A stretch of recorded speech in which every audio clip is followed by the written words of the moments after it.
Back with us this morning is the chair of the House Budget Committee, Congressman John Yarmuth, Democrat of Kentucky. Congressman, as you know, the president unveiled a $6 trillion budget request for fiscal year 2022. Yesterday, we had on the program Republican Kevin Hearns, and here's what he had to say about the president's proposal. We spend $1 trillion a year right now on programs to help those who can't help themselves, that need help, need a handout. Many of us in America, myself included, early on in life needed that help. But we also ought to be helping those folks move on to jobs. And so the American Jobs Plan, as the president has pushed, and the American Family Plan, as you just referenced, American Family Plan is over $4 trillion of spending. The American Jobs Plan that was just pushed forward is over $1.5 trillion. And so when you look at these two programs together, along with some other things going on, we're talking about a $6 trillion budget. And the American taxpayer has just said enough is enough. Even Democrats now are sending letters to the leaders of both the House and the Senate saying we have got to get our fiscal house in order. So, Chair Yarmuth, I mean, how can we spend $6 trillion and all the other money that President Biden wants to spend? How can we afford it? We can't afford it because we determine how much money's in the system and at the federal level. You know, the federal government is not like any other user of currency, not like any household, any business, any state or local government. We issue our own currency, and we can spend enough to meet the needs of the American people. The only constraint being that we do have to worry about inflation from that spending. Now, you know what? So many people say, well, we've got so much debt, and our grandchildren are going to it's going to be on their backs and so forth. That's not the way it works. And I think the American people need an education about how the monetary system does work. I remember going back, Greta, to when Paul Ryan was chair of the Budget Committee, and even before that, and all of these forecasts of gloom and doom about, oh, we're going to accumulate so much debt and interest rates are going to crowd out all other spending. Well, we basically doubled the national debt from the recession in 2009 until last year before the pandemic. And none of the things that people warned would happen happened. We didn't have inflation. We had record low interest rates rather than higher interest rates. And the dollar was trading within normal levels vis-a-vis other currencies. So I think a lot of economists now have begun to say, wait a minute, maybe we've been thinking about debt in entirely the wrong way. And even Fed Chair Jay Powell has basically said, we have the fiscal space to do what we need to do right now, to make the investments we need to make to build the kind of economy for the future that we all hope we'll have. Well, why are people wrong about this, and how should we be thinking about debt and deficits? Well, I don't get any royalties from this, but I would flog a book called The Deficit Myth by Stephanie Kelton, an economist and professor. And it's become quite a bestseller, actually. And what she says is that if you look at the total national debt, $28 trillion right now is what we think of as the national debt. She said, don't think of it as debt. Think of it as all the money that the federal government has invested in the country over our history minus taxes. And that's really what it is. I mean, those $28 trillion didn't exist before the federal government issued them.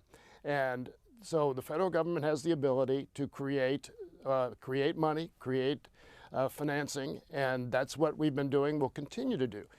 The thing that I am so impressed about from the Biden administration is that they're reversing decades and decades of our asking questions in the wrong order. Historically, what we've always done is said, what can we afford to do? And that's not the right question. The right question is, what do the American people need us to do? And that question becomes the first question. Once you've answered that, then you say, how do you resource that need?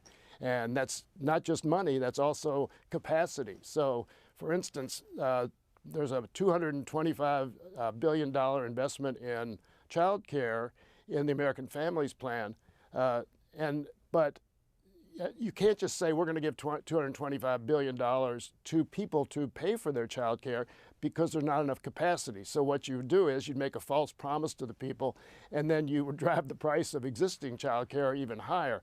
So what you have to do is spend part of that money on building capacity so that there's enough child care to actually service the people who need it.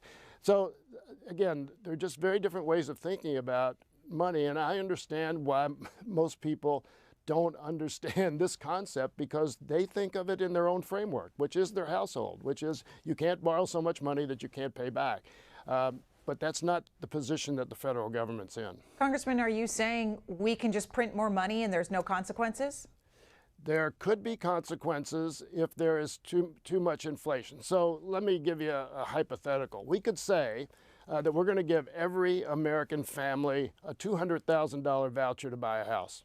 We could create the money to do that. But what would happen? Well, there's not enough housing, so the prices of existing houses would go through the roof, no pun intended. And again, you'd be creating a false promise, but meanwhile, you drive up the housing market to unsustainable levels. So there is a limit as to how much money we can inject into the economy. The thing about the rescue plan, and here's where I think Kevin Hearn makes a mistake, is he said $6 trillion American Families Plan and Job Plan. It's not quite that much, but that's over 8 to 10 years. So the $6 trillion budget that the president proposed actually would have been $5.7 trillion if you had had no American Jobs Plan or American Rescue Plan, because only $300 billion of that is in fiscal year 22. So again, you've got to realize these are numbers that are very large, of course, but they're spread out over a number of years, and that's why I think the Fed chair and others have said we have the fiscal space to do this, because injecting this over a period of time will not cause the kind of inflation that is dangerous. Respond to this headline. It's on Fox News's website, and they're quoting the Tax Foundation in a study that they say found the president's $6 trillion budget would cause U.S. economy to shrink by 1% over the next 10 years and cost the economy about 165,000 jobs. That's an interesting projection. I don't know how you shrink the economy when you're adding that much money to it, but I'd like to read that analysis. Where will your budget line up? Will it mirror President Biden's budget in every way? Not in every way. I think what we're doing right now is we're meeting with all the committee chairs and with our various caucuses to get their input as to what they want to see in a budget resolution. And then on a separate track, we're trying to decide exactly what would go into the reconciliation instructions that will be a part of that budget resolution. And of course, reconciliation instructions, that's the process by which you can pass something in the Senate with a simple majority and not 60 votes. So those decisions haven't been made. I suspect that a lot of what's in the president's budget will find its way into our final budget resolution. I think it'll track fairly closely, but there'll be some definite changes, because our members are pretty independent thinkers. They have their own ideas as well. And do you suspect that the president's 2 infrastructure proposals also make it into the budget? Well, what we're doing is we're assuming that there will be no bipartisan deal on infrastructure in the Senate. And so we're proceeding as if all of the American Jobs Plan and all of the American Families Plan will be in the reconciliation instructions that we send to the Senate and that we instruct our own committees to do. But if they come up with a bipartisan deal, let's say it's $1 trillion or almost $1 trillion, we would just take that out of the reconciliation instructions. So neither process precludes the other. We hope that they do. The Senate does reach a bipartisan agreement on what we think of as hard infrastructure, and let the rest of it be done by reconciliation. We'll go to Tom in Lancaster, California, Republican. You're up first. Good morning. Good morning.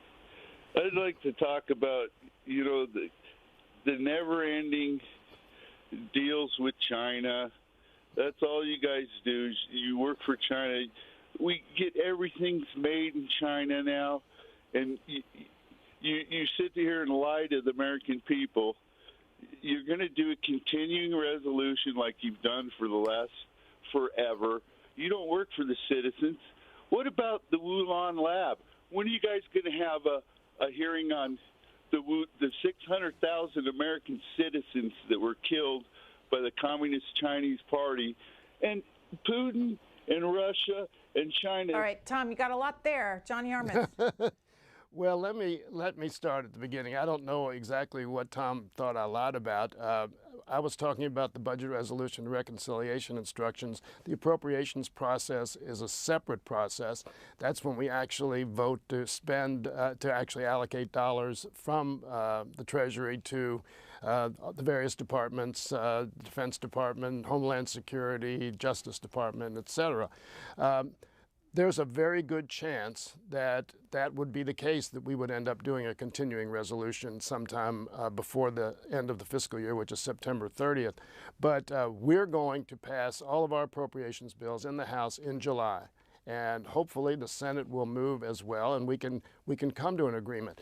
We have been stuck over the last few years, primarily because we've had we have not had one-party control over the Congress and the White House, so it was very difficult to get agreement on appropriations bills and avoid a continuing resolution. But we're going to try. We may not make it.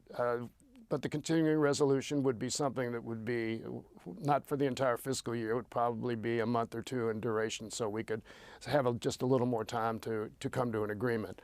The rest of it, I don't think I want to deal with Chinese labs and those types of things. We'll let Tom ask that of somebody else. All right, Scott. I'm in charge of the Budget Committee, not the Center for Disease Control. Scott, Thomasville, Georgia, Republican. Good morning. You made the comment that most people look through the perspective of their own household, and it doesn't have the government does not have the same limits. Right. I do agree. There's certainly a big difference between households and the government itself. However, the government does have limits, and because the government doesn't have any more money than the people have. And so there are limited resources. That's not what people don't like to talk about that anymore. We can just do whatever we want to. And I can tell you, inflation is here.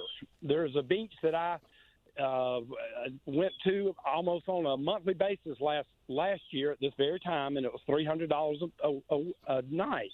Now it's $850 a night. Along with that, we know in South Georgia we have limits as far as who we can hire. People are not wanting to work. You are having to pay more money to get them, and there is too much money supply already. I agree. I think we need an infrastructure plan. Let's do it. But as far as trying to artificially pump up and have some kind of artificial jobs deal, the private sector has plenty of jobs. We don't need to create jobs. If we need something done, let's do it.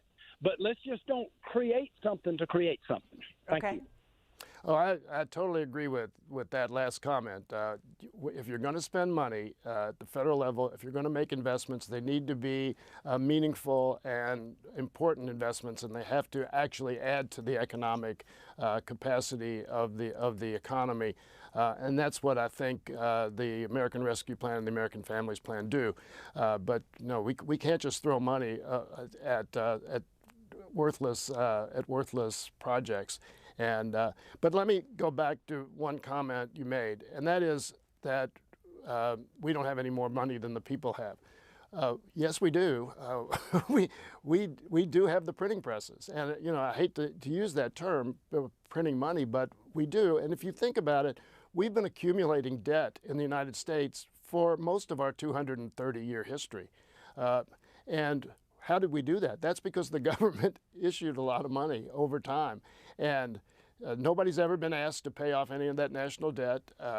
We've been able to finance our debt when we needed to, and I think that it will remain that way. Again, the constraint on us is rampant inflation, and I don't know about going from $300 to $800 for a room, but a lot of the inflation you're seeing now is pandemic related, not demand related, and it also, the numbers are a little bit distorted because the numbers we saw in April and May for the last 2 months were compared to last April and May, which was the depth of the pandemic. That was when everything shut down. So clearly, as you emerge from that pandemic, people weren't going anywhere, so they didn't buy gas. Now gas prices are up. People weren't flying, and now they are. So airline tickets have gone up. So a lot of that's related to again, the comparison between last spring and now. And that'll continue for a while. I don't think there's any question about that. The other things that at the opening of the show, Fed Chair Jay Powell talked about bottlenecks. I hear all the time the port situation, people who, the ships are lining up to get into ports. You can't find containers to actually ship. There's a shortage of that. So the businesses are not being able to get the supplies that they need to build their products. I have the General Electric appliance business based in my district, and they were talking to me yesterday about how the supply chain has really disrupted their business because they can't get parts. We know about semiconductors, and I have 2 Ford plants in my district, and they've had to shut down because they can't get semiconductors for their to build their vehicles. And so there are a lot of problems that I think are more situational and not related to federal spending, but related to other complexities around the world. So hopefully, and I think a lot of economists think that will play itself out over the next few months, and that next year will be fairly back close to normal in terms of inflation. Charles, you're next in Albuquerque, New Mexico, independent. Hey, good morning. Morning. You know, I've noticed this big inconsistency or dichotomy on the left and their view of our politics. You know, on the one hand, for environmental reasons, we're supposed to restrict behavior of people, i.e. burning fossil fuels and burning gasoline in our cars and using less energy. And then on the other hand, for the individual, the leftists say, we're going to give you a guaranteed lifestyle. You can do whatever you want, and the government will always step in and take care of you. And for an example, illegitimate childbirth. That's the big problem in our country is family formation. You know, young ladies go out, get themselves pregnant, have a baby. They don't have any money. They're not educated. So what does the leftist say? That's okay. We'll give you everything. We will take care of you. We will give you education. We will take care of your children. And there is a limit. I sincerely believe that mankind is entering the era of overpopulation. We do not have unlimited resources. We cannot give. Charles, we understand your point. We'll have the congressman respond. Well, first of all, I would say that it's interesting you say that, since right now a lot of demographers are complaining about the fact that population growth is at seriously low levels in the country, and we are worrying in the United States, and other countries are too, about having enough people in the country. And again, I think we had the lowest growth in birth rate in 50, 60 years just this past year. So I don't think the facts actually support your theory. And I will say 2 things about what you might call Social Security spending, not Social Security program. Why would a woman who wants to have a child without getting married not be entitled to have the same support for a child from someone who does? And so we educate children because they're our future population and they're our future tax base, and it's the moral thing to do. We don't educate them based on what family they came from. Again, I think it's definitely a different way of thinking between Democrats and others. But I'm comfortable being on the side that wants to take care of our children and wants to treat all of our citizens, whether they're married or not, with the same level of compassion and support. Taylor, Chevy Chase, Maryland, Democratic caller. Hey, thanks for having me on. And I think your answer to that last question was just fantastic. So I have a 2-part kind of one comment quickly is that, you guys won with, clear majority and kind of a mandate. And I'm proud that Democrats are finally kind of moving away from bipartisanship. Do you think with this double infrastructure bill that the second one, are you going to be able to get people like Senator Manchin to agree to a tax raise? Or are you going to pass the first one bipartisan and then kind of be left hanging, electric vehicle charging and the other kind of climate related ones in the second bill? You're going to be, left trying to figure out how to do that while Republicans are going to be able to be cheering their win. Yeah, I think that's right. I think if there is a bipartisan deal on the Republican version of infrastructure, which is roads, bridges, water systems, broadband, airports, and ports, but not human infrastructure, if there's a bipartisan deal on that, we will pass it with a great deal of satisfaction.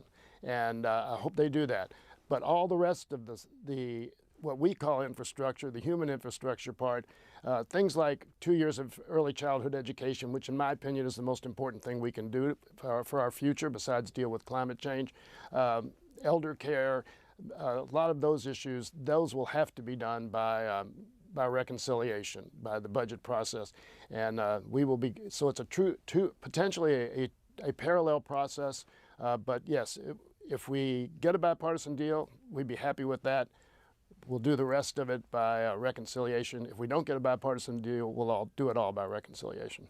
Sue in New Jersey wants to know, sir, shouldn't we at least try to live within our means or risk another bubble? I'm not comfortable with China owning our debt. What happens when they call it due? Okay, glad you asked that question. China owns $1 trillion roughly of U.S. treasuries. That's it.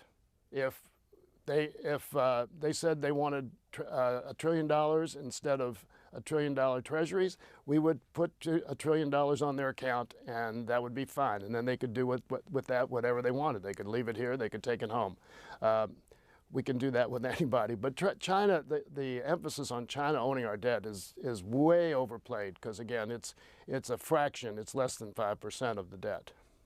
Hebel in San Diego, Republican. Thank you so much for taking my call.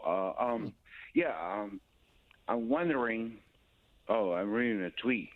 Nope. You're on, sir. You're on. You're watching the television. Just go ahead with your question or comment. I am, but no, I was wondering if the Congressman, how much money do you think you have in your bank account? I mean, I have money on my retirement and everything. Right. So what are you doing? $6 trillion. Do you have any idea what $6 trillion is? Yeah, I have an idea what it is. It's a lot of money. It's a lot more than I have in my bank account. But again, what I've said throughout this appearance is we're not families. At the federal level, we are not families. We've been borrowing money to service the country, to serve the people of this country for 230 years. And we'll continue to do that because the needs are more than we choose to tax our citizens. And the money we have, if we relied on taxation, purely on taxation to fund the government, then a lot of people would suffer very, very seriously because we couldn't provide nearly the services that the American people want us to provide. Tom in Stuart, Florida, Democratic caller. Hello. I just wonder, when do we have to grow and grow and grow to be a healthier nation? We're using up finite resources. We got to stop this crazy growth.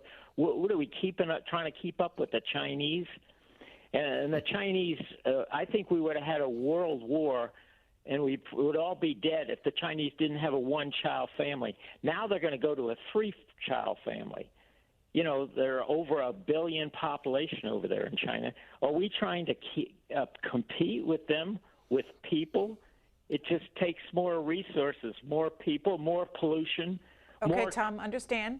Congressman. Yeah, well, as I said just a few minutes ago, we actually have a declining birth rate in the country. So our country is not growing. We actually do need to grow it.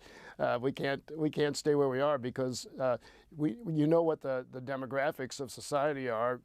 There are a lot of people like me who are about 10,000 a day who are turning 65, who are relying on Social Security and eligible for Medicare, and there are not enough people replacing them in the workforce to pay for those programs. At one point early on in Social Security, there were 13 people working to support every Social Security beneficiary. Now that number is just slightly over 1, as I understand it. So we do need more people in the workforce right now.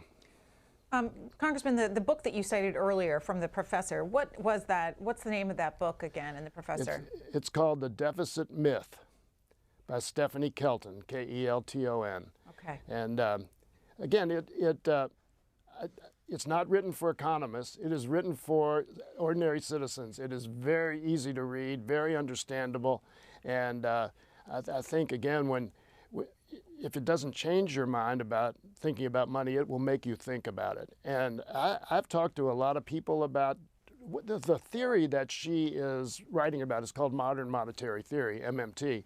And everybody I've talked to who's read the book and who's thought about it has said fundamentally she's absolutely right on the basics of the theory. And even the people who are skeptical of MMT say she didn't get anything wrong. So they may not agree with the theory, but the basics, the foundation of her theory and others is sound. And she's appeared on C-SPAN a couple of times. You can find her if you go to cspan.org. You can find discussions with her about her book. Right, and she's been on a lot of programs you can find on YouTube, and where in 20 minutes or so she explains the whole theory.